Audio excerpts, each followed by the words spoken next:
Good morning, नमस्कार, जय हिंद, राम राम सभी बच्चों को। कैसे हैं आप सभी? उम्मीद करता हूं अच्छे होंगे, स्वस्थ होंगे, बेहतर होंगे। मैं संदीप श्रीवास्तव स्वागत करता हूं आप सभी बच्चों का आज के अपने इस हरियाणा जीके सेशन में। जितने भी बच्चे मेरे साथ आज की क्लास में कनेक्ट हो चुके हैं, एक बार जल्दी से कमेंट करके मेरे को बताइएगा। ऑडियो वीडियो एकदम परफेक्ट है, क्लियर है, ओके है। और सोनीपत जिले को कल की क्लास में हमने जहां पर छोड़ा था उन्हीं बातों से कंटिन्यू हम आगे बढ़ते हैं और सोनीपत जिले को कंप्लीट करके एक नई जिले की शुरुआत करते हैं। तो एक बार सारे के सारे बच्चे कमेंट करके मेरे को बता दीजिएगा ऑडियो वीडियो एकदम परफेक्ट है, क्लियर है, ओके है। और जो बच्चे जुड़ते जा रहे हैं सभी को राम राम, सभी को नमस्कार, सभी को जय हिंद। और उम्मीद करता हूं आप और आपका परिवार एकदम स्वस्थ होंगे, तंदुरुस्त होंगे। लास्ट में हम बच्चों कल सोनीपत के अंदर शिक्षा के बारे में जिक्र कर रहे थे।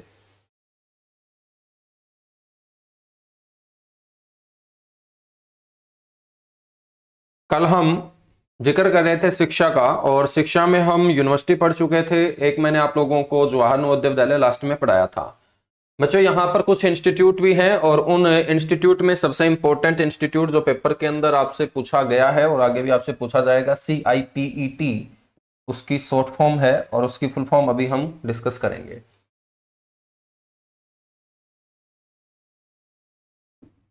CIPET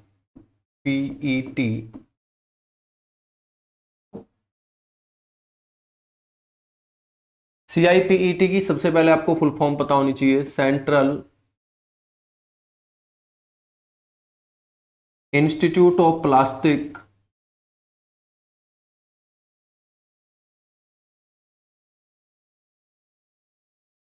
central institute of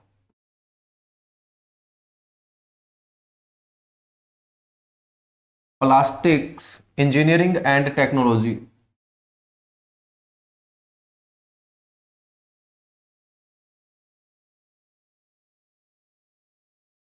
engineering and technology. तो बच्चों कई बार आपसे शॉर्ट फॉर्म दे के फुल फॉर्म पूछी जाती है। इसको हम हिंदी में क्या बोलेंगे? सेंट्रल को बोला जाता है केंद्रीय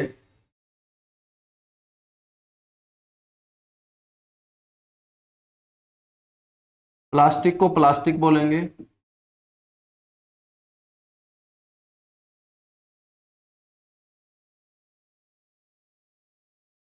केंद्रीय प्लास्टिक।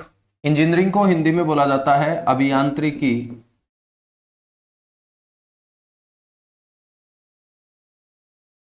इंजीनियरिंग को हिंदी में बोलते हैं अभियांत्रिकी और टेक्नोलॉजी को बोला जाता है प्रौद्योगिकी।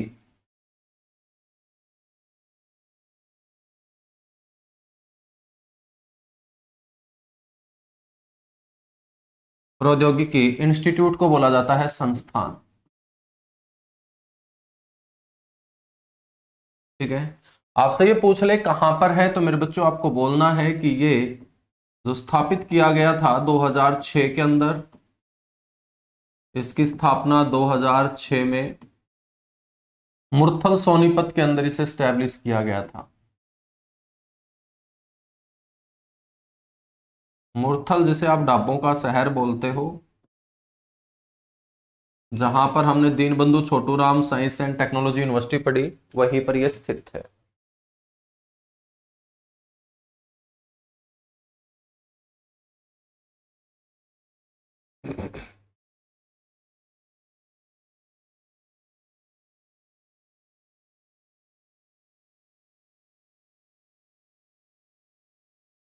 भाई सारी की सारी चीजें प्रोवाइड करवाऊंगा, थोड़ा सा पेशेंस रखा करो, पैनिक मत हुआ करो। ठीक है, आप जो स्टूडेंट हैं आप लोगों की सिर्फ एक यही गलत आदत मैं समझता हूं कि तुम लोग थोड़ा सा भी भरोसा करके नहीं चलते हो किसी के ऊपर। जब मैंने बोला है जो जो चीजें वो आप लोगों को प्रोवाइड करवाऊंगा, पैनिक होने की जरूरत नहीं है, आराम से सारी चीजें मिल जाएंगी। एक ही दिन में सारी की सारी चीजें नहीं मिलती हैं, समझ में आया बात? लेकिन पेपर से पहले तुम्हें बहुत अच्छे तरीके से प्रिपेयर करके भेजूंगा। हरियाणा जीके मैंने कल भी आप लोगों को बोला था कि पेपर के अंदर आप चिंता मुक्त हो जाइएगा, आपको धोखा नहीं देगी, चाहे वो कितने भी खतरनाक क्वेश्चन पेपर में डालने के लिए तैयार बैठा हो। तो उससे पहले सारे की सारा जो कंटेंट होगा वो आप लोगों तक डिलीवर कर पाऊंगा। लेकिन ऐसा नहीं है कि डेली तुम एक ही बात चिल्लाते रहो कि सर PDF दे दो, वो दे दो, वो दे दो। ठीक है, तुम लोगों के लिए ही सारा सारा कंटेंट है, तो आप लोगों से रिक्वेस्ट ही कर सकता हूं कि आप लोग पैनिक मत हुआ करो, आप लोग अपने माइंड को डिस्टर्ब मत रखा करो। ठीक है, जो पढ़ा रहा हूं एक बार उसके ऊपर फोकस किया करो, लास्ट में जब क्लास अपनी एंड की ओर होगी उस समय तुम मेरे से डिस्कस कर लिया करो। चलती क्लास में फालतू के कमेंट करोगे तो मेरा भी ध्यान जो है वो डाइवर्ट होगा, और जो दिमाग में मेरे कोई क्वेश्चन चल रहा होगा ना, वो सीधी सी बात है, दिमाग है मेरा भी, कोई सॉफ्टवेयर तो है नहीं, ठीक है। तो वो थोड़ा सा हो सकता है कि या तो गलत बताया जाए मेरे से, या हो सकता है मेरे माइंड से स्किप हो जाए, और यदि वही क्वेश्चन पेपर में आ जाएगा तो हो सकता है वो क्वेश्चन तुम्हारा गलत हो, ठीक है। तो लास्ट में मेरे से डिस्कस कर लिया करो, तुम्हारी पीडीएफ की कोई इशू हो, तुम्हारी एप्लीकेशन का कोई इशू हो, कोई भी इशू हो XYZ, ठीक है, तुम लोगों के साथ खड़ा हूं मैं। और जो पीडीएफ होगी, जो कंटेंट होगा, जो प्रैक्टिस सेट होंगे, वो आप लोगों तक मैं डिलीवर करूंगा। मैं मेरे पास रख के करूंगा भी क्या इन चीजों का, ठीक है, जब तुम लोगों के लिए सारी की सारी चीजें हैं। तो क्लास के बीच में आप लोग बातें मेरे से मत किया करो, डिस्कस मत किया करो कि सर इवनिंग की क्लास नहीं हुई, क्यों नहीं हुई, ठीक है। ये तमाम बातें लास्ट में कर लेंगे। जो फिलहाल चल रहा है ना, एक बार इसके ऊपर फोकस करो, वरना हम प्रेजेंट को खराब कर लेंगे फ्यूचर के चक्कर में, ठीक है। तो जो प्रेजेंट में चल रहा है ना कार्यक्रम, इसके ऊपर फोकस करो तुम सारे के सारे। बच्चों हम बात करें CIPET के बाद, नेक्स्ट है IIIT।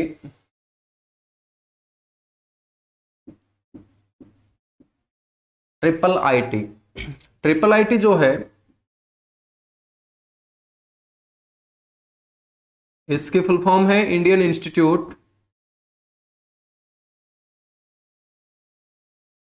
Institute of information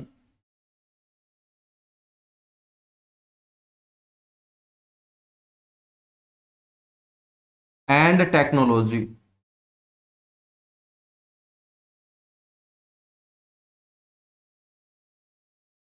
Indian institute of information and technology.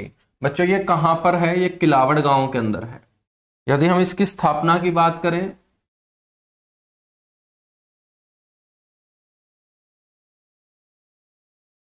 ये स्टैब्लिश किया गया था 2014 के अंदर, और इसको हिंदी में बोलते हैं भारतीय सूचना एवं प्रौद्योगिकी संस्थान।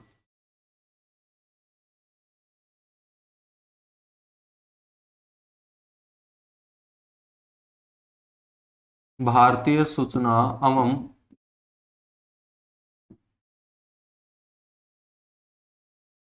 प्रौद्योगिकी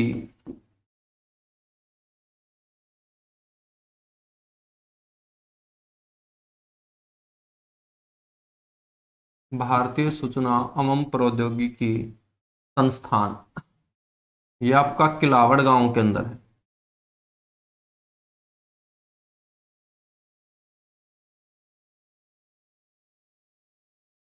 किलावड़ गांव, सोनीपत।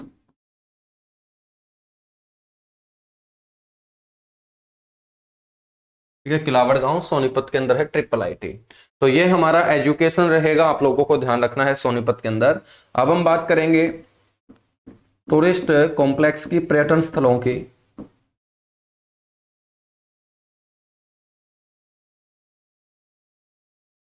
पर्यटन स्थलों की बच्चों हम चर्चा करेंगे। तो सबसे पहले यहां पर आप लोगों को ध्यान रखना है चकोर पर्यटन स्थल।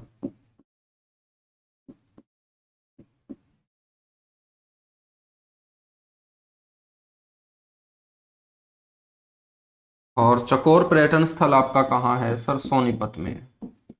तो हरियाणा ही भारत के अंदर एक ऐसा राज्य है जिसने अपने पर्यटन स्थलों के अधिकतर नाम पक्षियों के नाम पर रख रखे हैं, और चकोर नाम का एक पक्षी है जिसके नाम पर सोनीपत में हरियाणा टूरिज्म कॉर्पोरेशन के द्वारा एक होटल चलाया जाता है। उस होटल को ही हम चकोर पर्यटन स्थल के नाम से जानते हैं।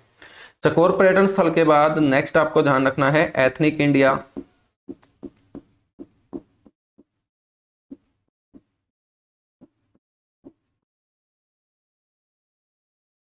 एथनिक इंडिया पर्यटन स्थल,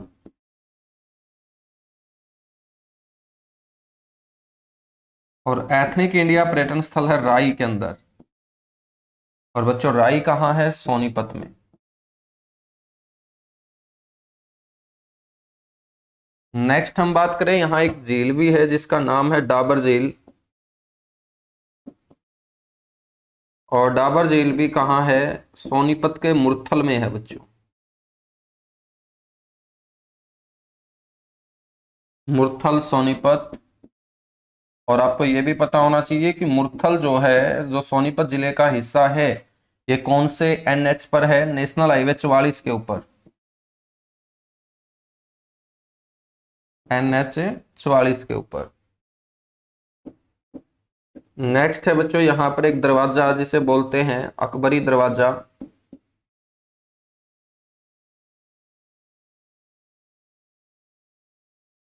अकबरी जो दरवाजा है ये बरेटा गांव के अंदर है, बरेटा गांव सोनीपत। नेक्स्ट है यहां पर एक मजार, जिसे हम दरगाह भी बोल सकते हैं, जैसे हिंदू धर्म के अंदर मंडी होती है,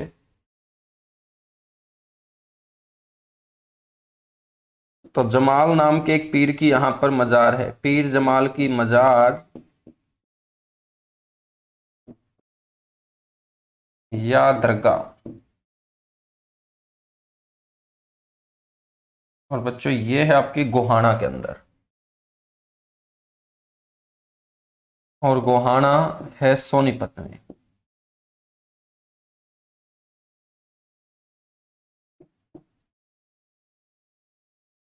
गोहाना है सोनीपत के अंदर, ठीक है। यहां एक मकबरा भी है बच्चों,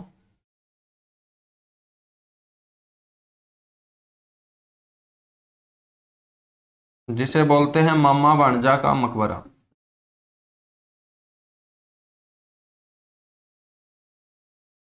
और मकबरे का मतलब होता है, जब भी किसी मुस्लिम व्यक्ति की मृत्यु हो जाती है तो उसे जहां दफनाया जाता है उसे कब्र बोलते हैं।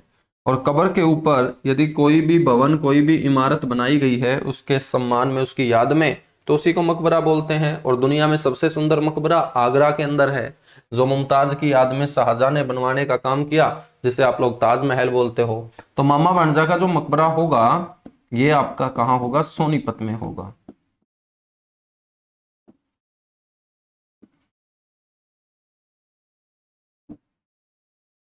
नेक्स्ट हम बात करेंगे मामा भांजा मकबरे के बाद, यहां पर एक किला भी है गोहाना के अंदर, इसे बोलते हैं गोहाना का किला।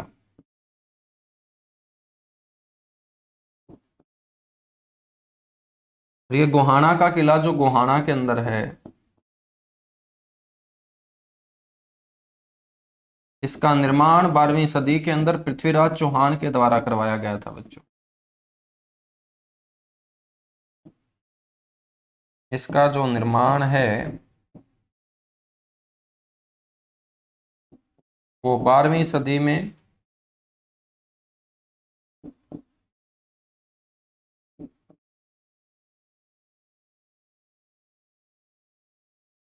पृथ्वीराज चौहान द्वारा दरिया सिंह मलिक के नाम पर करवाया गया था।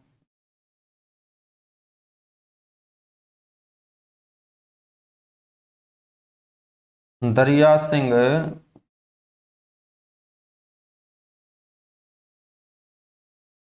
मलिक के नाम पर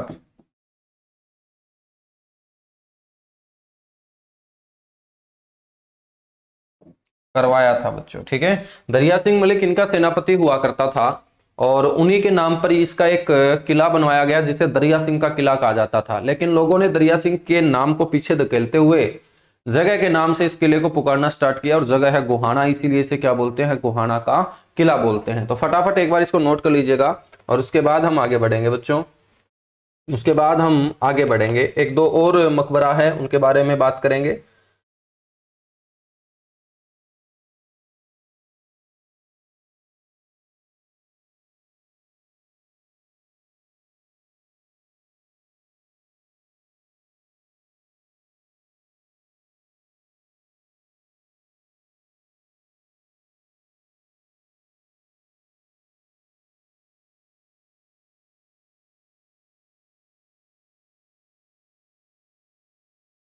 चलेगा।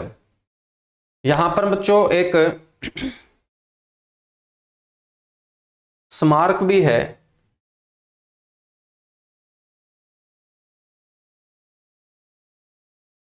जिसका नाम है भाई कुशाल सिंह स्मारक।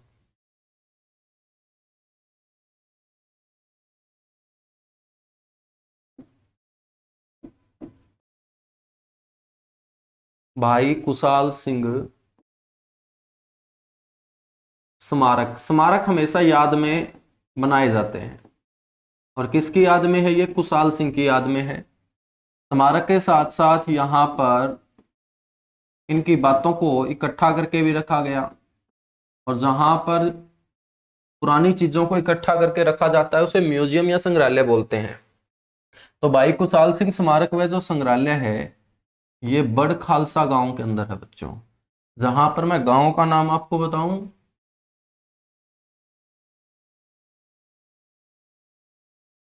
आपको गांव का नाम याद रखना है, बड़ खालसा गांव। ठीक है। अब ये कौन थे भाई कुशाल सिंह? भाई कुशाल सिंह बड़ खालसा गांव सोनीपत के रहने वाले थे, और सिखों के 9वें गुरु तेग बहादुर के बारे में आप सभी जानते हैं। गुरु तेग बहादुर जिनकी हत्या औरंगजेब के द्वारा करवा दी गई थी, और दिल्ली जाकर गुरु तेग बहादुर जी ने अपने प्राण शमम औरंगजेब के सामने प्रस्तुत किए थे, या औरंगजेब को देने का काम किया था। तो बच्चों जहां पर औरंगजेब के एक सैनिक के द्वारा गुरु तेग बहादुर का सिर धड़ से अलग कर दिया गया था, तो गुरु जी के एक शिष्य ने वहां पर उस सिर को छिपा लिया था, और उस सिर को वो पहुंचाना चाहते थे गुरु गोविंद सिंह के पास। और गुरु गोविंद सिंह रह रहे थे आनंदपुर पंजाब के अंदर। तो उस शिष्य ने गुरु जी का सिर छिपाया, तो ये बात पता लग जाती है औरंगजेब के सैनिकों को, और औरंगजेब के सैनिक उसके पीछे पड़ जाते हैं गुरु जी का ये सिर लेने के लिए। लेकिन दिल्ली से वो आनंदपुर साहिब जब जा रहा था, तो दिल्ली से निकलते ही वो इस गांव में पहुंचता है, बड़ खालसा गांव के अंदर। और जब इस बात का पता लगता है भाई कुशाल सिंह को, जो बड़ खालसा के रहने वाले थे, कि गुरु जी के सिर के पीछे मुगल सैनिक पड़ चुके हैं, और गुरु जी का जो सिर है वो हर हाल में पहुंचाना है आनंदपुर साहिब पंजाब के अंदर, क्योंकि वहां पर गुरु जी के जो पुत्र हैं गुरु गोविंद सिंह, वो उनका क्या करेंगे? अंतिम संस्कार करेंगे। और आप सभी जानते हैं चाहे सिख धर्म हो चाहे हिंदू धर्म हो बच्चों, यदि किसी व्यक्ति की मृत्यु हो जाती है तो उसका अंतिम संस्कार यदि उसका बेटा करे तो यह शुभ माना जाता है। तो गुरु जी का अंतिम संस्कार उनके बेटे के द्वारा किया जाना था, इसलिए वो सिर पहुंचाया जाना था आनंदपुर साहिब। और जब बड़ खालसा गांव में ये बात भाई कुशाल सिंह को पता लगती है, तो भाई कुशाल सिंह की जो शकल है, इसका जो फेस है, वो गुरु तेग बहादुर जी के साथ मिलता था। और कुशाल सिंह को जब इस बात का पता लगता है, तो कुशाल सिंह क्या करते हैं? उस व्यक्ति को अपने पास बुलाते हैं और वो बोलते हैं कि आपका जो ये गुरुजी का शीश है, हमारे जो गुरुजी का शीश है, ये आराम से आप पहुंचाइएगा।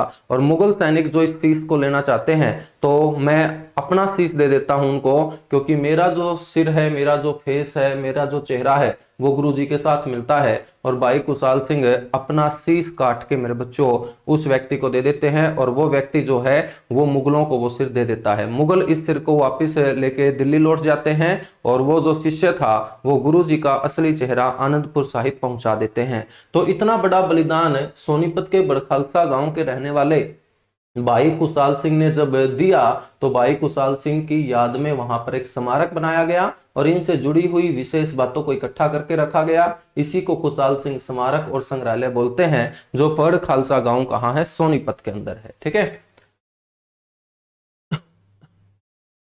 बहुत अच्छे। चलेगा, आगे हम बात करेंगे यहां पर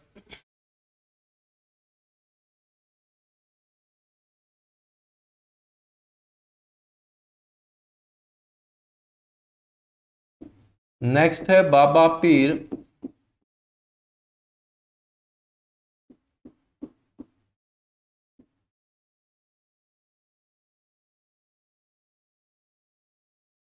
मुकुंद,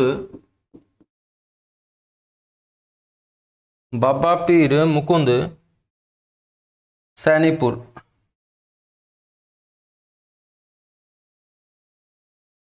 हाँ, ये भी कहाँ है? सोनीपत के अंदर है बच्चों।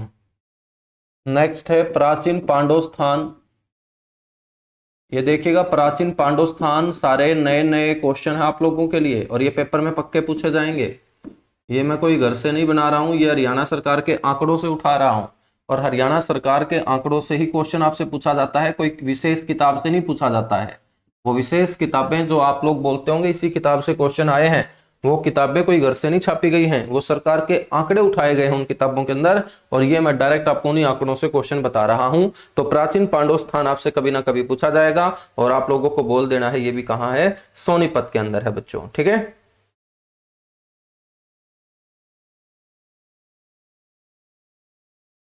नेक्स्ट है बौद्ध पूजा स्थल।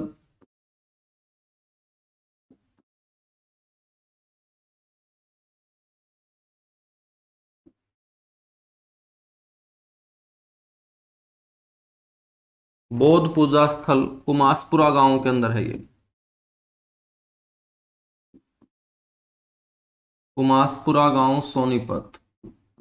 बताया जाता है कि इस गांव के अंदर महात्मा बुद्ध के द्वारा क्या की गई थी, यात्रा की गई थी। तो सोनीपत के जिस गांव के अंदर महात्मा बुद्ध ने की थी यात्रा, वो गांव है कुमासपुरा, और वहीं पर है बौद्ध पूजा स्थल।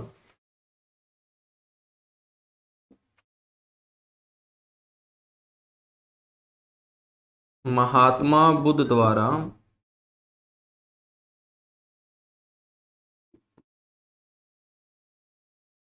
इस स्थान की यात्रा की गई थी।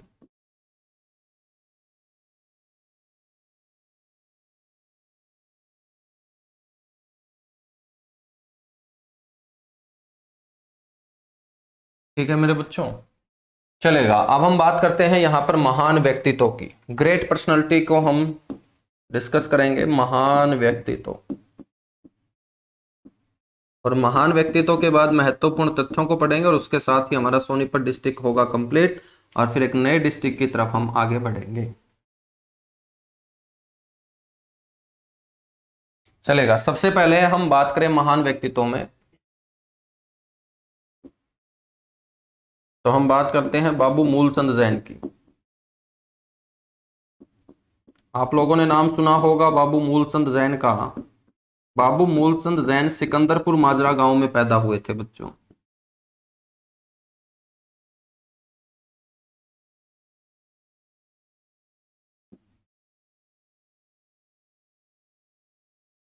सिकंदरपुर माजरा गांव सोनीपत। सिकंदरपुर माजरा गांव सोनीपत में पैदा हुए, और इनका कंपैरिजन किसके साथ किया जाता है, महात्मा गांधी के साथ किया जाता है, और इन्हें कहा जाता है हरियाणा का गांधी। हरियाणा का गांधी महात्मा गांधी के साथ है जिसकी तुलना की जाती है, वो हरियाणा के सोनीपत जिले के सिकंदरपुर माजरा गांव में पैदा हुए प्रसिद्ध पॉलिटिशियन, प्रसिद्ध समाज सेवक बाबू मूलचंद जैन है। तो हरियाणा का गांधी नाम से क्या है, ये प्रसिद्ध हुए।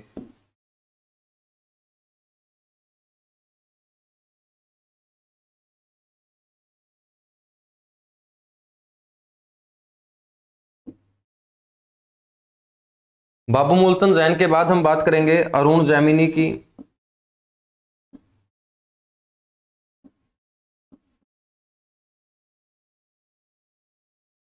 अरुण जैमिनी जो है बच्चों, ये एक हास्य रस के बेहतरीन कवि, और इनका जन्म हुआ गोहाना के अंदर। तो YouTube के ऊपर आप अरुण जैमिनी डाल के इनकी कविताएं सुन सकते हैं, आप लोगों को मजा आएगा। गोहाना सोनीपत में ये क्या हुए, पैदा हुए। और जितने भी व्यक्तित्व मैं आप लोगों को पढ़ाता हूं, यदि कोई व्यक्तित्व आपके याद नहीं होता है तो आप लोगों को उसका चेहरा देखना पड़ेगा, आप लोगों को उसकी शकल देखनी पड़ेगी। अब शकल कैसे देखोगे, शकल देखेंगे बच्चों गूगल के ऊपर डाल के, अरुण जैमिनी का नाम डालोगे ना गूगल के ऊपर, तो बहुत सारे फोटो निकल के आएंगे, इमेज निकल के आएंगी, और वही इमेज तुम्हारी आंखों में बस जाएगी, फिर आप अरुण जैमिनी को कभी नहीं भूल पाओगे, ठीक है ना। तो जब भी हम कोई नाम लेते हैं किसी भी व्यक्ति का, तो आंखों में सबसे पहले उसकी इमेज बनती है। जैसे मैं ऐश्वर्या राय का नाम लूं, तो जिन जिन बच्चों ने ऐश्वर्या राय को देख रखा होगा ना फिल्मों के अंदर, हकीकत में तो कहाँ सौभाग्य है हमारे, तो यदि फिल्मों में आप लोगों ने देख रखा होगा ऐश्वर्या राय को, तो ऐश्वर्या राय नाम लेते ही सबसे पहले हमारी आंखों के अंदर क्या बनेगी, इमेज बनेगी। अब ऐश्वर्या राय नाम की बहुत सारी लड़कियां होंगी, हो सकती है कॉलेज में भी रही हो, स्कूल में भी रही हो, लेकिन जिसको ज्यादा बार आंखों ने देखा होगा, सबसे पहले आंख उसी की इमेज बनाती है, ठीक है ना। जैसे नरेंद्र का नाम लोगे, तो नरेंद्र का नाम लेते ही सबसे पहले मित्रों मित्रों दिमाग में गूंजना स्टार्ट हो जाएगा। क्यों गूंजना स्टार्ट हो जाएगा, क्योंकि कोई दिन ऐसा होता नहीं जिस दिन हम नरेंद्र मोदी का चेहरा ना देखते हो। तो सबसे ज्यादा बार नरेंद्र मोदी का चेहरा देखा जाता है तो नरेंद्र नाम सुनते ही कान सबसे पहले उसी का चेहरा, आंख जो है वो बनाने का काम करती है। ठीक है, चाहे हमारे पड़ोस में ही नरेंद्र क्यों ना हो, उस नरेंद्र का चेहरा नहीं बनेगा, सबसे पहले उसका बनेगा जिसको ये आंखें बार बार देखती हो। तो आपको आंखों से काम लेना है और कानों से काम लेना है, दिमाग से काम नहीं लेना बिल्कुल भी। ठीक है, क्योंकि दिमाग है बिल्कुल छोटा सा, 1250-1300 ग्राम का दिमाग है, इतना बर्डन वो सहन नहीं कर पाएगा। तो बच्चों, आंखों की और कानों की हार्ड डिस्क की कोई लिमिट नहीं है। आंखों को कितनी भी चीजें दिखाते जाओ, आंखें कभी भी नहीं थकती है। ठीक है, आप लोग कितनी भी फिल्में देखते रहो, आप कभी नहीं थकोगे, लेकिन उन फिल्मों की स्टोरी यदि तुम पढ़ना स्टार्ट कर दोगे तो बच्चों 2-3 फिल्मों की स्टोरी पढ़ते ही तुम थक जाओगे। तो आपको थकना नहीं है, आपको चीजों को आसान बनाने का तरीका होना चाहिए कि हम किस तरीके से चीजों को आसान बना सकते हैं। तो दिमाग से काम बिल्कुल नहीं लेंगे, काम लेंगे कानों से और आंखों से। ठीक है, अरुण जैमिनी के बाद अगला जो व्यक्तित्व होगा वो कौन होंगे? वो होंगे योगेश्वर दत्त। अब तो बच्चों ये राजनीति में आ चुके हैं, लेकिन कुश्ती के बेहतरीन खिलाड़ी रहे योगेश्वर दत्त। बैंसवाल कला गांव में पैदा हुए, गोहाना तहसील का गांव है ये।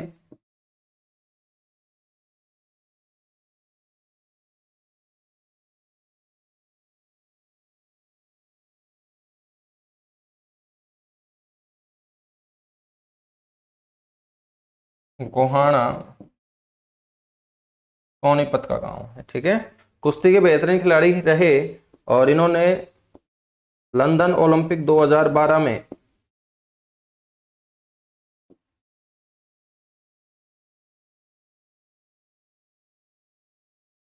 लंदन ओलंपिक 2012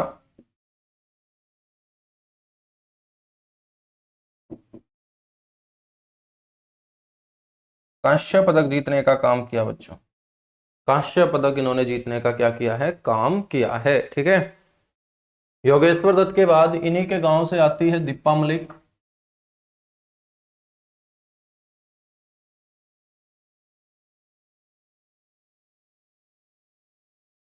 दीपा मलिक का जन्म भी कहाँ हुआ? बैंसवाल गांव में हुआ।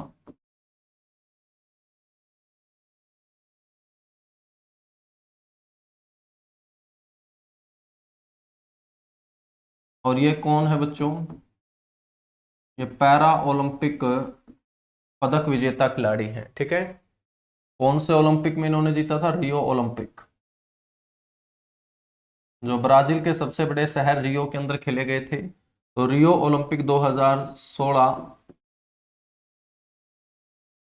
ओलंपिक नहीं बल्कि पैरा ओलंपिक बोलेंगे।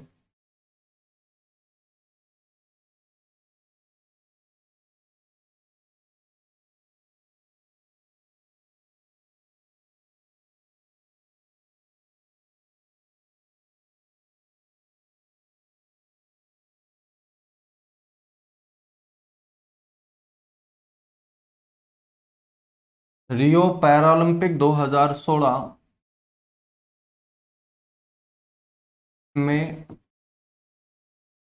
रियो पैरालंपिक 2016 में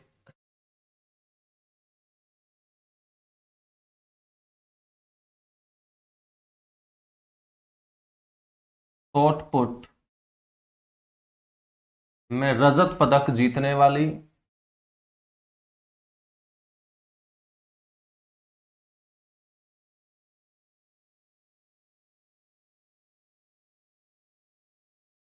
रजत पदक जीतने वाली प्रथम भारतीय महिला खिलाड़ी है बच्चों। तो पैरालंपिक खेलों के अंदर पहला पदक जीतने वाली महिला खिलाड़ी अपने बैंसवाल गांव की बेटी है, नाम दीपा मलिक है। और वर्तमान में ये हरेड़ा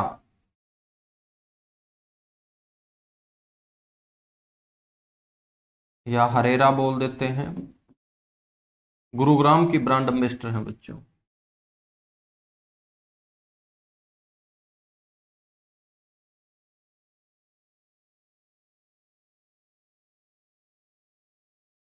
ये हरेरा गुरुग्राम की क्या है? ब्रांड एम्बेसडर है।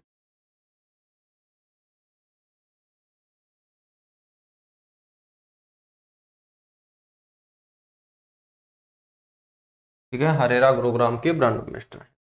दीपा मलिक के बाद चर्चा करेंगे हम, दीपा मलिक के बाद चर्चा किसकी करेंगे?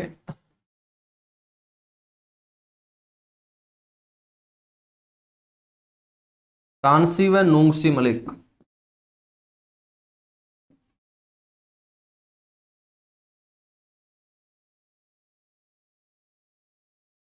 तानसी व नूंगसी मलिक माउंटेनर हैं बच्चों, पर्वतारोही हैं, और जुड़वा बहनें हैं ये, और एवरेस्ट के ऊपर चढ़ाई करने वाली प्रथम भारतीय जुड़वा बहनें हैं। एवरेस्ट पर चढ़ाई करने वाली दुनिया की सबसे ऊंची चोटी है, 8848.86 मीटर ऊंची ये चोटी, जिसे माउंट एवरेस्ट नाम से पहले चोटी संख्या नंबर 15 के नाम से जाना जाता था। बच्चों नेपाल के अंदर ये स्थित है, जिसे नेपाल के लोग सागर माथा बोलते हैं। तो एवरेस्ट पर चढ़ाई करने वाली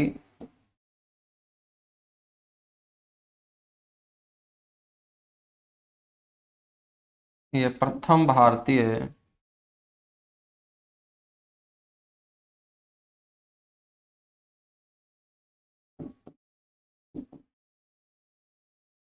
जुड़वा बहनें हैं। ठीक है, इसके बाद है मेघना मलिक। मेघना मलिक बच्चों बॉलीवुड अभिनेत्री है। जितनी भी लड़कियां क्लास में जुड़ी होंगी उन्होंने सीरियल देखा होगा, इस देश दोबारा ने आना लाडो। तो इस देश दोबारा ने आना लाडो नामक सीरियल के अंदर आप लोगों को मेघना मलिक नजर आएगी, बॉलीवुड अभिनेत्री है।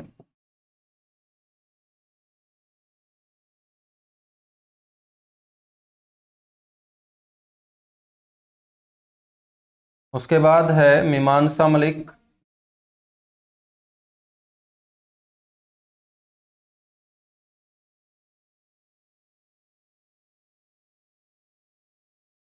मीमांसा मलिक, और मीमांसा मलिक है बच्चों प्रसिद्ध जर्नलिस्ट, जी न्यूज के ऊपर आप लोगों को एंकरिंग करती हुई नजर आएंगी।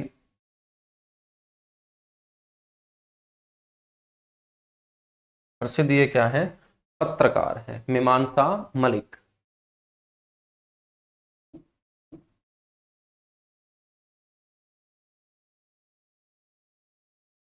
नेक्स्ट बच्चों यहां से हैं यश टोंक।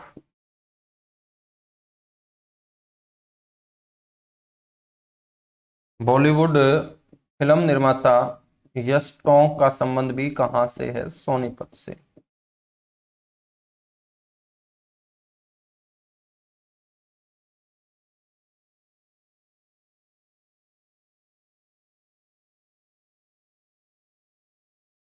बॉलीवुड ये फिल्म निर्माता है। ठीक है, तो फटाफट नोट कीजिएगा, उसके बाद हम आगे बढ़ेंगे।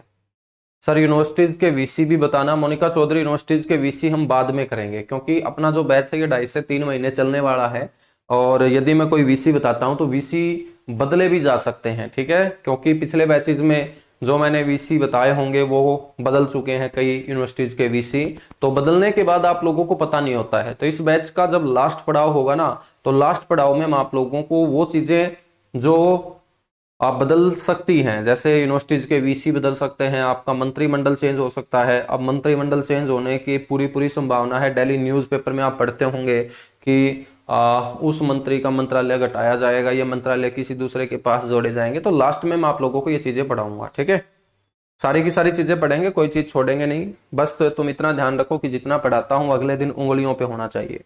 यदि मैं कल तुमसे क्वेश्चन पूछूं ना कि बताइएगा सोनीपत के कौन से गांव में बौद्ध पूजा स्थल है, तो आप लोगों को ऑप्शन मांगने की जरूरत ना पड़े, तुरंत बोलो कुमासपुरा गांव के अंदर है।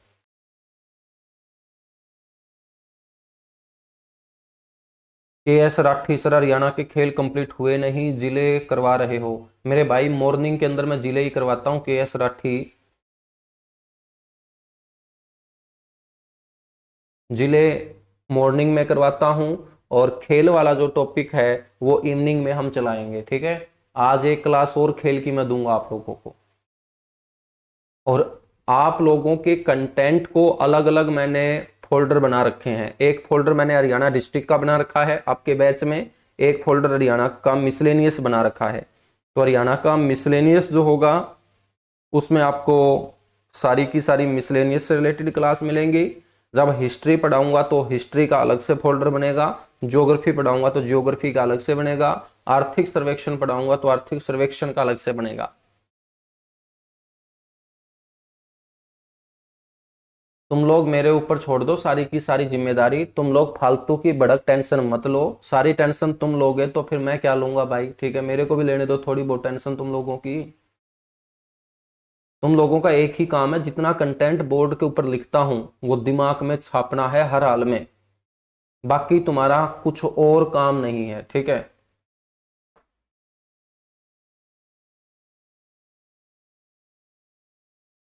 कि सर कैसे चीजें होंगी, कितनी चीजें होंगी, ये क्या होगा, वो क्या होगा, हर जगह तुम लोगों का यही चलता है, इसीलिए सिलेक्शन से तुम रह जाते हो। अब की बार तुम मेरी बात मानो और अब की बार फालतू की बात एक भी मत सोचो, जितना बोर्ड के ऊपर कंटेंट आए ना बस उसको कवर करते रहो।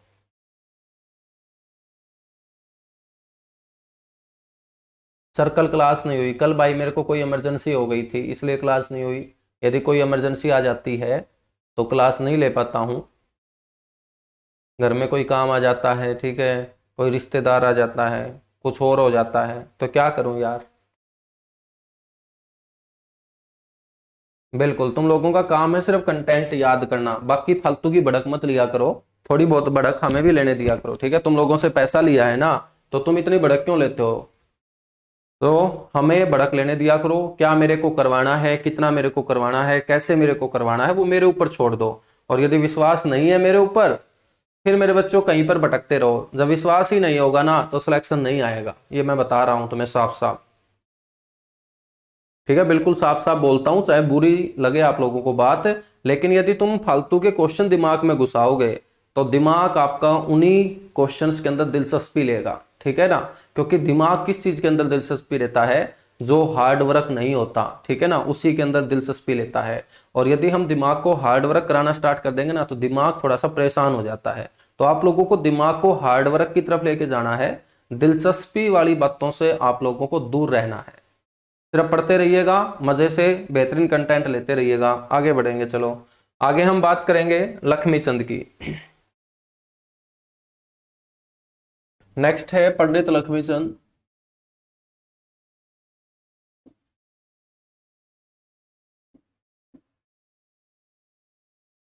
पंडित लक्ष्मी चंद का नाम आप लोगों ने खूब सुना होगा। पंडित लक्ष्मी चंद जो है मेरे बच्चों,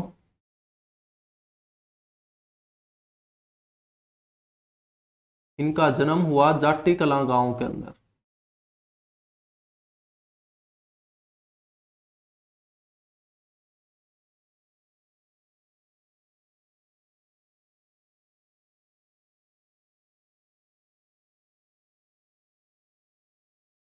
और जाटी कलां गांव है सोनीपत के अंदर।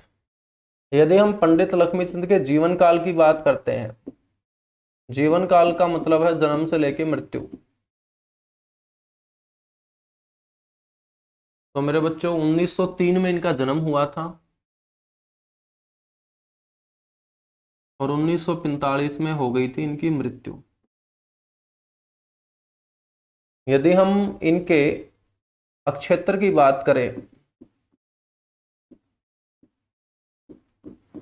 तो बच्चों ये थे प्रसिद्ध सांगी, सांग किया करते थे, अक्षेत्र इनका स्वांग था।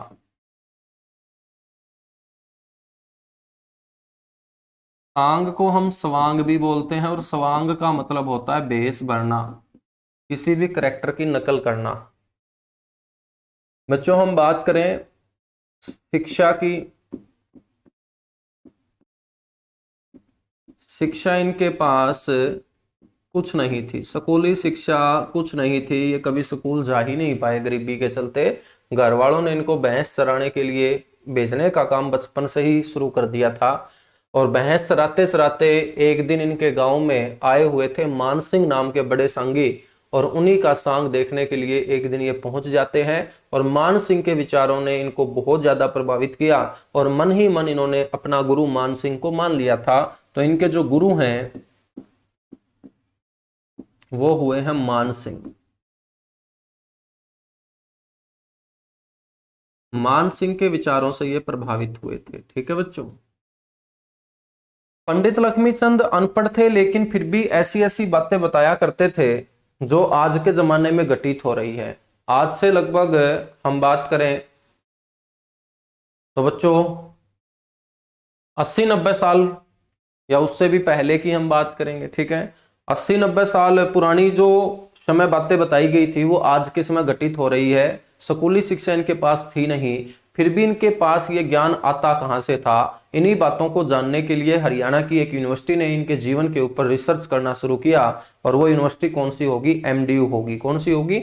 एमडीयू। तो आपको ध्यान रखना है एमडीयू रोहतक द्वारा, क्योंकि जब भी ये स्टेज के ऊपर चढ़ के लोगों को ज्ञान दिया करते थे तो लोग भी आश्चर्यचकित रह जाते थे कि इतनी नॉलेज इनके पास आती कहां से है। लेकिन जब स्टेज से नीचे उतरते थे और इनसे कोई बात पूछ भी लेता था तो इनको वो बात नहीं आती थी। स्टेज से नीचे उतरते ही काला अक्षर भैंस बराबर इनके सामने होता था। तो एमडीयू रोहतक द्वारा ध्यान रखना है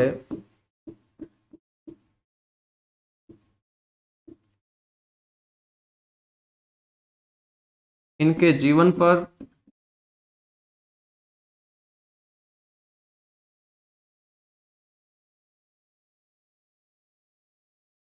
रिसर्च कार्य किया गया है बच्चों।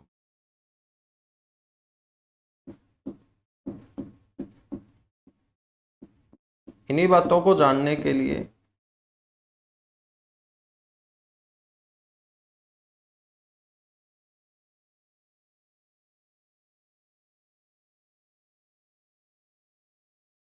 बच्चों हम बात करें तो लक्ष्मी चंद ने वेद पुराणों का जो ज्ञान लिया था, जिसके सहारे ये सांग किया करते थे।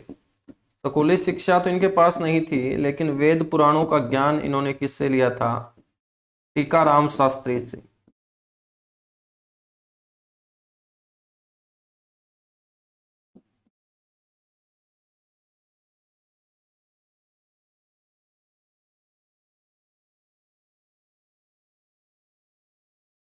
हम बात करें तो इनके सांगों में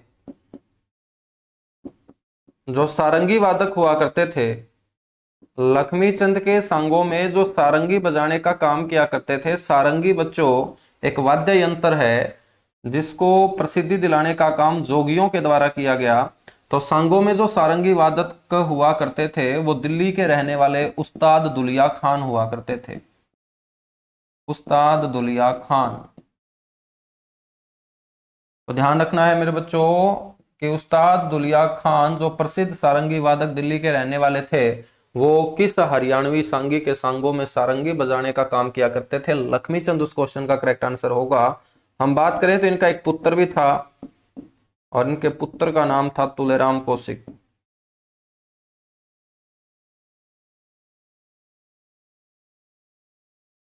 इनके पुत्र का क्या नाम था? तुलेराम कौशिक।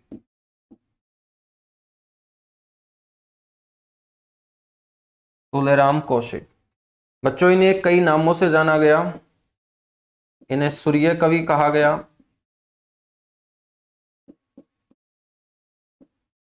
संपूर्ण कविता का कालिदास कहा गया। इन्हें हरियाणा का कालिदास नहीं कहा जाता है, इन्हें संपूर्ण कविता का कालिदास कहा जाता है।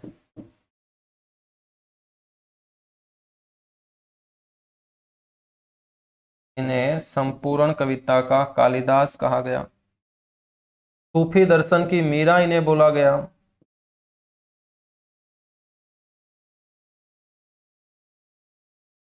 सूफी दर्शन की मीरा।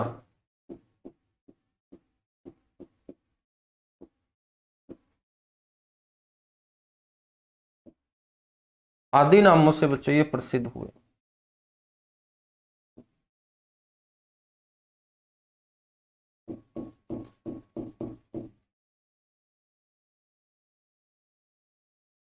आदि नामों से ये क्या हुए? प्रसिद्ध हुए।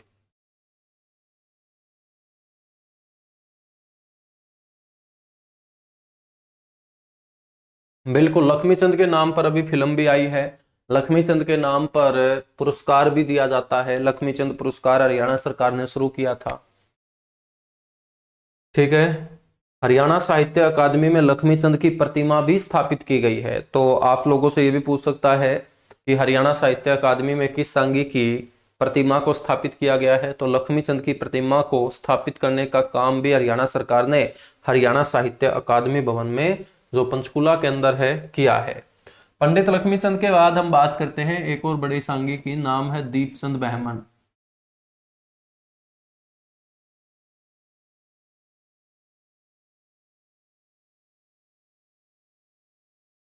दीपचंद बहमन जो है बच्चों, ये शहरी खांडा,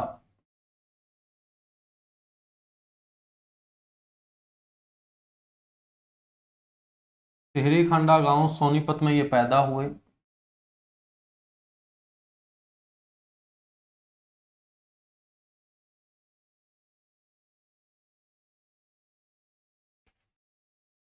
इनका संबंध भी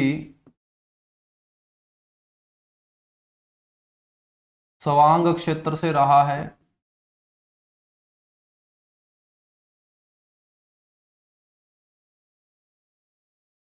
इनके जो गुरु हुए हैं बच्चों,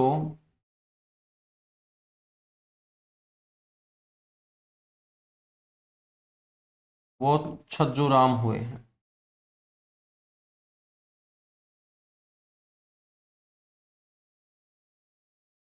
गुरु हुए हैं छज्जू राम, ठीक है। इन्हें हरियाणा का कालिदास कहा गया। हरियाणा का कालिदास दीपचंद को कहा जाता है, लक्ष्मीचंद को नहीं कहा जाता। इन्हें हरियाणा का कालिदास कहा गया और इन्हें हरियाणा का शेक्सपियर कहा गया।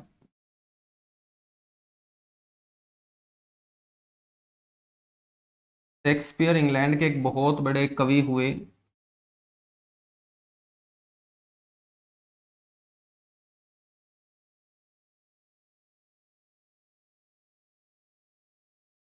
इन्हें हरियाणा का क्या कहा गया? शेक्सपियर कहा गया। हम बात करें तो ये हरियाणा के पहले आधिकारिक सांगी भी हुए हैं बच्चों। हरियाणा का वो सांगी जिसको सबसे पहले अधिकार मिला सांगी कहलवाने का, तो वो हुए हैं आपके दीपचंद बहमन। और अधिकार दिया किसने? अंग्रेजों ने। अंग्रेजों ने इनको अधिकार क्यों दिया? क्योंकि इन्होंने अंग्रेजों के लिए काम किया। काम क्या किया था इन्होंने अंग्रेजों के लिए? तो अंग्रेजों ने पहले विश्व युद्ध के दौरान पूरे भारत में सैनिक भर्ती अभियान चलाया था। अंग्रेजी सेना में भारतीय सैनिकों को बड़े स्तर पे भर्ती किया जाना था, क्योंकि पहला विश्व युद्ध चल रहा था। तो वो सैनिक भर्ती अभियान हरियाणा में भी चलाया गया था। और हरियाणा के अंदर दीपचंद बहमन को जिम्मेदारी दी गई थी कि गांव में जा जाकर आप लोग सांग कीजिएगा। सांग जो होता है वो वीर रस का बच्चों आपका नृत्य होता है। और आप जो सांग देखने युवा आएंगे, उन युवाओं के भीतर में वीर रस ठोकिएगा।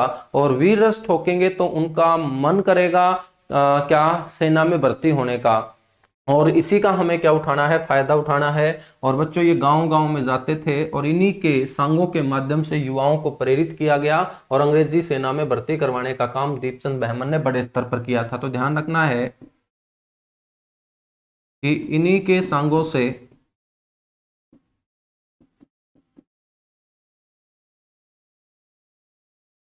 प्रेरित होकर,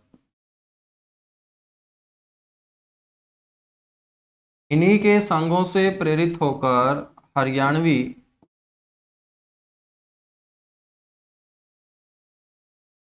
युवाओं ने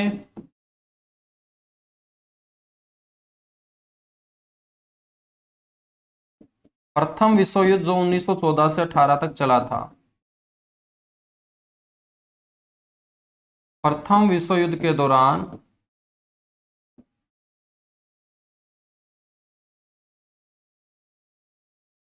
चलाए गए सैनिक भर्ती अभियान में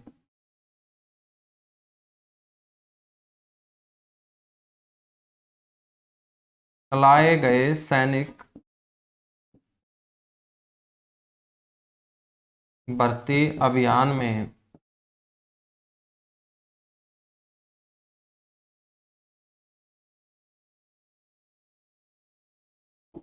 बढ़ चढ़कर भाग लिया था।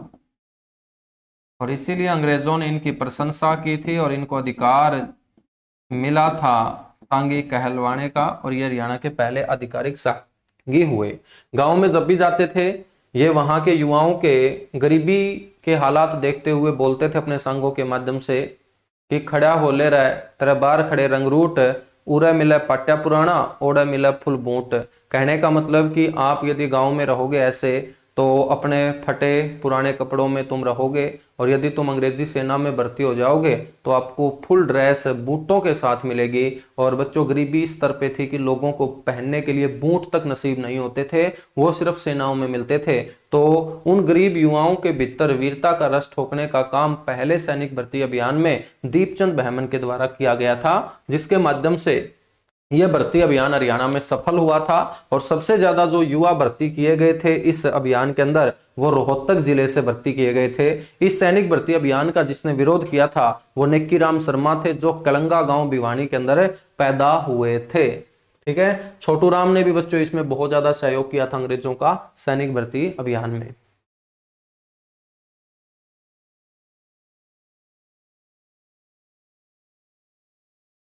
सर, हरियाणा का सबसे बड़ा विलेज कौन सा है? हरियाणा का सबसे बड़ा विलेज जो है प्रेजेंट टाइम में मेरे भाई, वो सिसाई गांव है हिसार जिले का।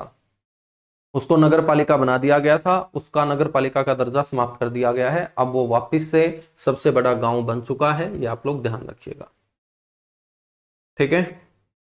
हाँ, तो आपके पेपर में यदि सबसे बड़ा गांव पूछा जाता है तो आप लोगों को कंफ्यूज होने की बिल्कुल भी जरूरत नहीं है। आप सिसाई गांव आंसर देखिए आइएगा, आप लोगों का क्वेश्चन बिल्कुल करेक्ट माना जाएगा। चलिएगा, दीपचंद बहमन के बाद हम बात करेंगे पंडित मांगेराम की। एक और प्रसिद्ध रागनी गायक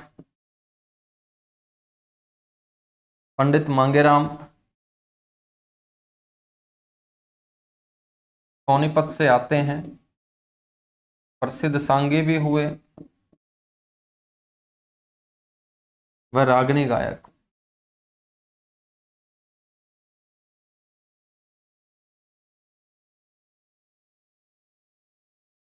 ठीक है बच्चों, कवि शिरोमणि के नाम से ये प्रसिद्ध हुए। हरियाणा में इन्हें क्या कहा जाता है? कवि शिरोमणि।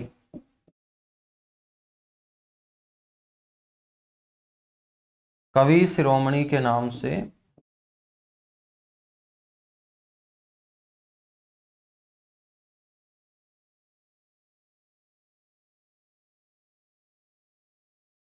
प्रसिद्ध हुए हैं, कवि शिरोमणि के नाम से ये प्रसिद्ध हुए।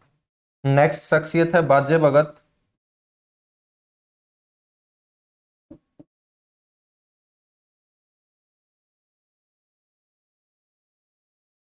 नेक्स्ट है बाजे भगत, सिसाना गांव से बच्चों इनका संबंध है।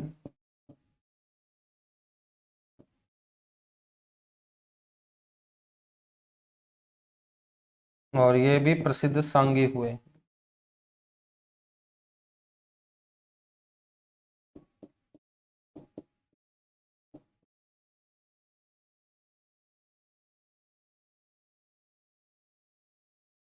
ठीक है, बाजे भगत के बाद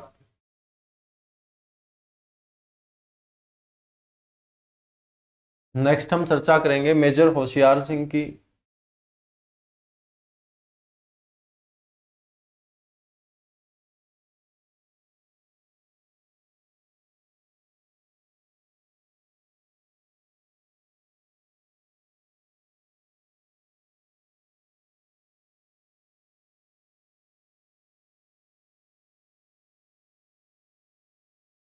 मेजर होशियार सिंह सिसाना गांव से ही आते हैं। सिसाना गांव सोनीपत के अंदर।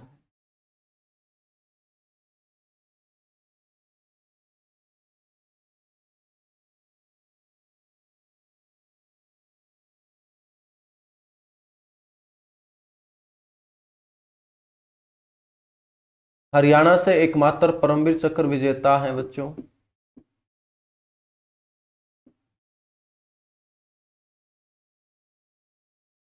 हरियाणा से एकमात्र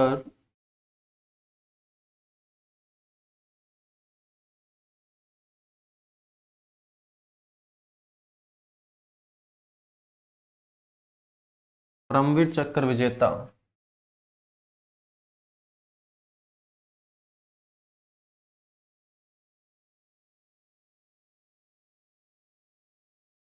हरियाणा से एकमात्र परमवीर चक्र ये क्या है, विजेता है। इनको ये जो परमवीर चक्र सेना के अंदर शौर्य और बहादुरी के लिए दिया जाने वाला सबसे बड़ा चक्कर होता है, सबसे बड़ा सम्मान होता है।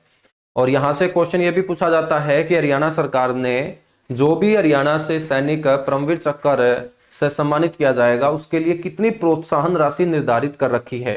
तो आपको ध्यान रखना है कि यदि आगे कोई भी सैनिक को परमवीर चक्र मिलता है जो हरियाणा के अंदर पैदा हुआ होगा, हरियाणा से संबंध उसका रहा होगा, तो हरियाणा सरकार के द्वारा उसे 2 करोड़ रुपए की प्रोत्साहन राशि इस चक्कर के लिए दी जाती है। ये अभी तक हरियाणा में एक ही सैनिक को मिला है, वो है मेजर होशियार सिंह। और इनको जो ये सम्मान दिया गया वो 1971 के भारत पाकिस्तान युद्ध हेतु दिया गया था।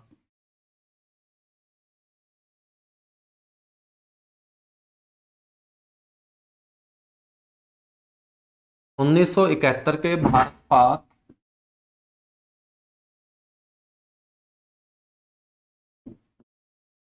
1971 के भारत पाक युद्ध हेतु ये बच्चों क्या है, दिया गया।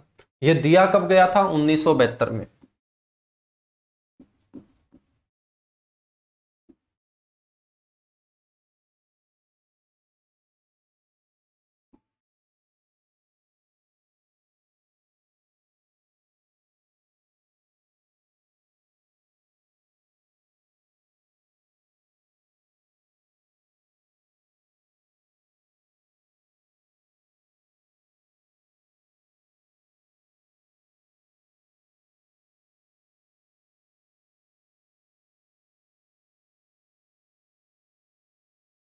1972 में ये है मेजर होशियार सिंह। उसके बाद है अन्नू कुमारी, सोनीपत की ही रहने वाली अन्नू कुमारी बेटी बचाओ बेटी पढ़ाओ अभियान की सोनीपत जिले की ब्रांड एम्बेसडर हैं। बेटी बचाओ बेटी पढ़ाओ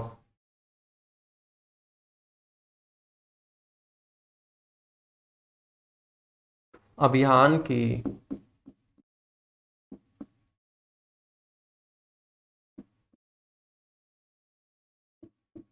जिला स्तरीय ब्रांड एम्बेसडर हैं। जिला स्तरीय का मतलब सोनीपत जिले की मैं बात कर रहा हूं, तो सोनीपत जिले की ब्रांड एम्बेसडर हैं।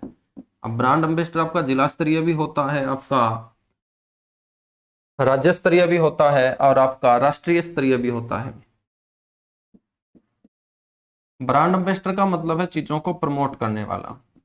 अब बेटी बचाओ बेटी पढ़ाओ अभियान को ये प्रमोट करती हैं। सोनीपत जिले के लोग इस बेटी से प्रभावित हैं क्योंकि इसने यूपीएससी की परीक्षा में सेल्फ स्टडी के चलते दूसरा रैंक हासिल करने का काम किया था। अनु कुमारी के बाद नेक्स्ट है बच्चों रवि दहिया।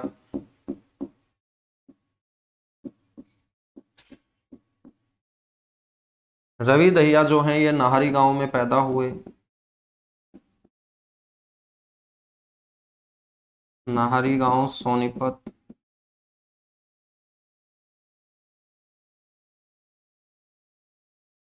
ठीक है।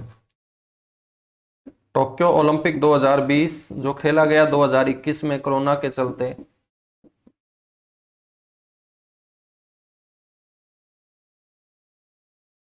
टोक्यो ओलंपिक 2020 में 57 kg भार वर्ग। आप इनकी वेट कैटेगरी जरूर याद रखें। में इन्होंने कौन सा पदक जीता, सिल्वर मेडल जीता।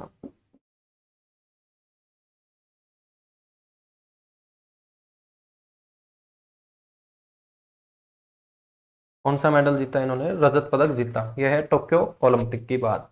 बच्चों फिर इनको क्या दे दिया गया, मेजर ध्यानचंद खेल रत्न 2021 दे दिया गया।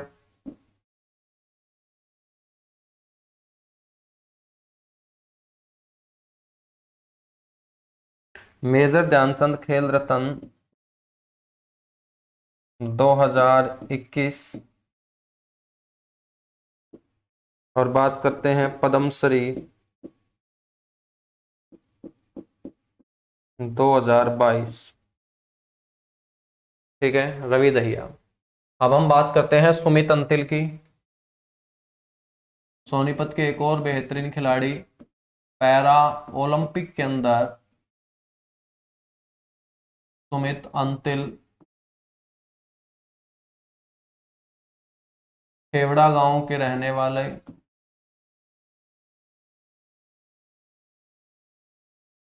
खेवड़ा गांव सोनीपत।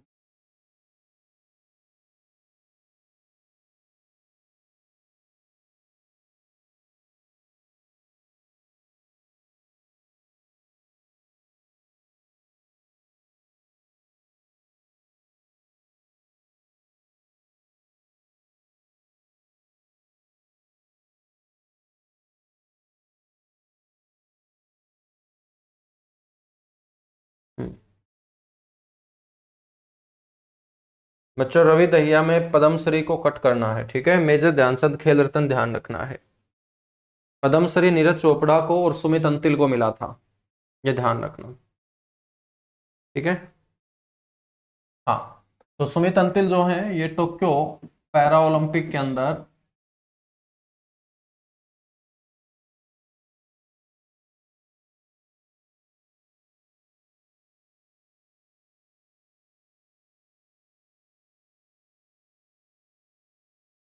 टोक्यो पैरा ओलंपिक में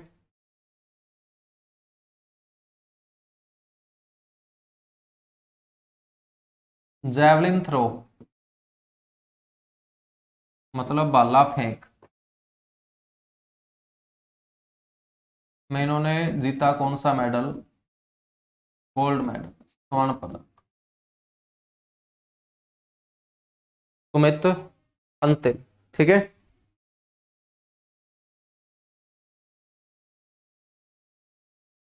नहीं मेरे भाई, ठीक है। अभी मैं ऑफलाइन कहीं नहीं पढ़ा रहा हूँ, सिर्फ ऑनलाइन पढ़ा रहा हूँ, क्योंकि ऑफलाइन में ज़्यादा कंटेंट नहीं दे पाता हूँ, हाथ बंधे होते हैं। ठीक है, ऑनलाइन में मैं खुद का मालिक हूँ, मेरा मन करेगा मैं उतना पढ़ाऊंगा, मेरा मन करेगा मैं इतना कंटेंट दूंगा।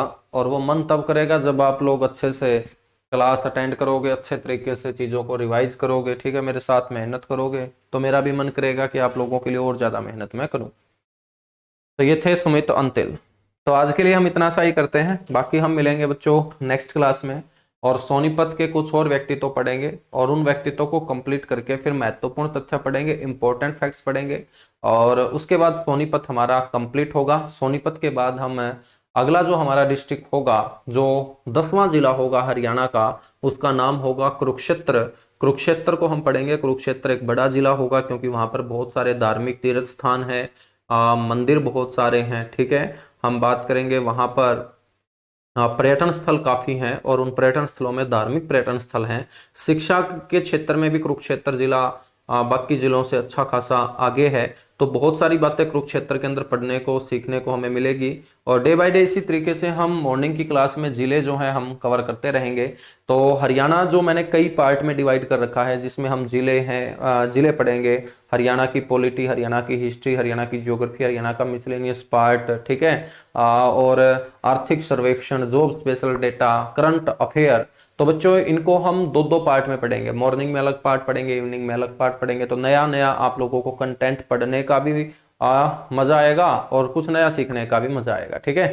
तो बहुत अच्छे से सिलेबस हो जाएगा, बस साथ के साथ आप लोग तैयारी करते रहिएगा, फालतू की भड़क को छोड़ दीजिएगा, ठीक है। आज से पहले क्या हुआ बच्चों, उसका प्रभाव आज के बाद क्या होने वाला है, उसके ऊपर बिल्कुल भी नहीं पढ़ना चाहिए। इस तरीके से आपको पढ़ना पड़ेगा, ठीक है। तो आज से पहले क्या हुआ है, यदि उसी के बारे में सोचते रहोगे, तो आज से आगे क्या होगा वो कुछ नया नहीं होगा, वो पहले जैसा होगा, क्योंकि आप लोगों के दिमाग के ऊपर आज से पहले का प्रभाव है, ठीक है। तो आज से पहले जो हुआ है उसको साइड में रख के आगे क्या हो उसके लिए हमें तैयारी करनी है, और उसके लिए तैयारी तभी होगी जब पिछली बातें आप लोग थोड़ा सा भूलते चले जाओगे, ठीक है। चलेगा, thank you, bye bye, love you आप सभी को।